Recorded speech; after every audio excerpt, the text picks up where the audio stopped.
Dan? I don't think it's necessary to have a social voice, but I think there's an expectation that you behave as a human being as a brand today, as opposed to behaving as a parent or a teacher. I think people want to have conversations these days, and they want to be treated as equals.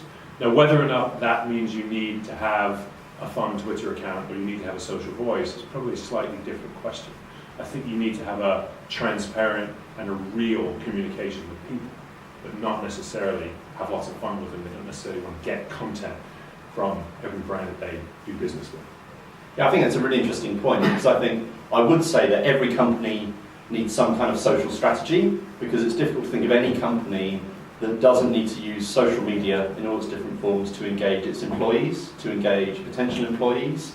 And the question really is that conversation you're having internally, to what extent do you want to make that an external conversation? And it's much more interesting to go to people on social platforms and talk about the things you're talking about internally than to try and create an artificial voice in social and an artificial content calendar that has nothing to do with your brand, and try and create a social voice that is any different from the voice in which you communicate internally.